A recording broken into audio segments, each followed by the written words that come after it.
The tiny flames we hold in our hands on this most holy night symbolize first and foremost the light of Christ, the eternal presence of the divine that illuminates the world. Even these minuscule lights have as their common ancestors the earth's cataclysmic flashes of lightning, its smoldering, seething, subterranean eruptions, its spontaneous raging forest fires, its soaring infernos. Fire fertilizes, tempers, forges, purifies, and destroys. Fire warms, gives light, cooks food, mesmerizes, and hypnotizes. Figuratively, fire kindles the imagination, impassions the senses, fends off predators, ignites lovers, and engenders new life. The power of fire is well known, and it is no accident that at this Easter Vigil, the dawn of resurrection, we kindle a new flame as our central symbol of Christ bursting forth from the grave, overcoming no less than the darkness of death and destruction, passing from death into life, and remaining forever present among us and within us as the light that enlightens the world.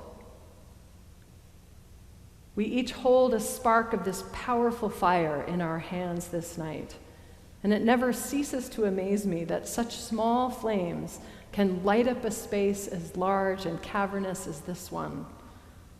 But of course, it takes all of us, each one of our flames, to cast such a lovely, illuminating, and necessary glow.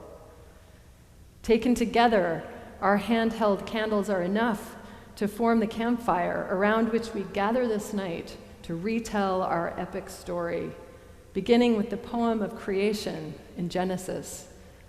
Life bursting forth out of the formless void, and God's first words hurling into existence the first primordial fire, "Let there be light." And the world was made, and God saw that all of it was good. We tell the story of Noah, the flood that covered the whole earth, surely extinguishing a lot of fires with its waters, but sparing the living flames of living creatures, the human family, and the immense menagerie of living creatures, so that the world could be renewed. We recount the drama of the Exodus when the Israelites are delivered from slavery in Egypt, and God leads the way as a cloud by day and a pillar of fire by night, and the people were restored.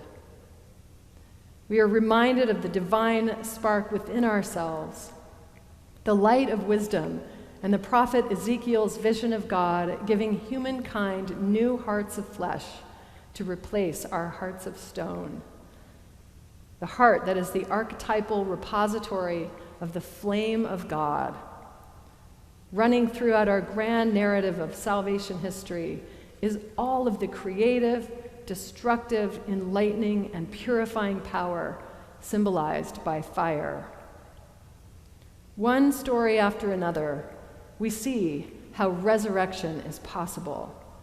What unfolds is a grand vision of the unpredictable, humanly impossible ways God calls forth something out of nothing, makes order out of chaos, brings comfort out of disaster, and summons life out of death. Every event in the salvation story is huge and shot through with divine imagination and comes as an astonishing surprise. The force of life sweeping through history like wildfire, transforming everything in its wake. And at every turn, the lives of those who experience these encounters with the living God are enlightened, and their world is changed forever.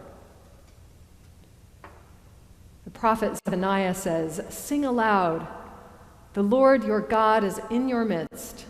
You shall fear disaster no more. The Lord will rejoice over you with gladness and renew you with his love." Our story is one constant drumbeat proclamation that God infuses humanity with new life over and over, guiding us away from the brink of death, generation after generation, right up to the present day. Even you and me, going about our daily lives, facing our various and present challenges, heartbreaks, illnesses, disappointments, fears. God is ready to surprise us with unimaginable breakthroughs in ordinary and extraordinary circumstances, even when we think our species has gone hopelessly too far into violence and degradation to be resurrected and renewed and remade. But as the poet Mary Oliver says, keep some room in your heart for the unimaginable. Tonight, as these flickers of light pierce our darkness, we sit suspended in liminal space, and our sparks are not quite yet fanned into flame. On this holiest and most celebrated nights of the church year, at this moment in our liturgy, we are poised on the threshold between darkness and light, between night and day, and between fast and feast, between mourning and festivity, between Jesus' death and his resurrection. We are about to renew our baptismal covenant, and holy baptism is the symbol of our participation in the death and resurrection of Christ, the pivotal event in our saga that crystallizes for us the eternal, all-consuming, all-enveloping love of God, in case we should ever doubt that God is love, as Jesus taught and embodied again and again. Holy baptism is the turning point of this night.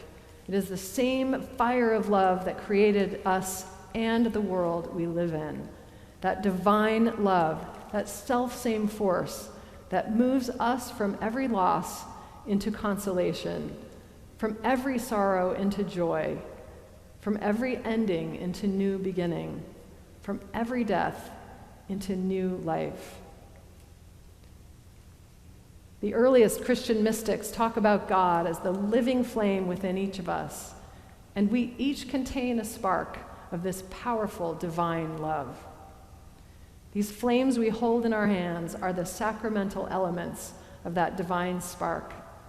They are the outward and visible signs of the inward and spiritual reality that is the light of Christ, the love of God burning within each one of us. We have only to keep some room in our hearts for this unimaginable reality.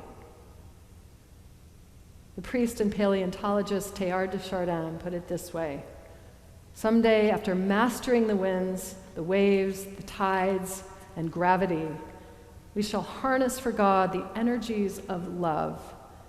And then, for a second time in the history of the world, humankind will have discovered fire. As we renew our baptismal covenant this evening, be mindful that the light of Christ flickers within you, waiting to ignite your soul. As the light of Easter dawns for us, may the wind kick up and set our flickering hearts on fire with the love of God who remakes, renews, and resurrects the world.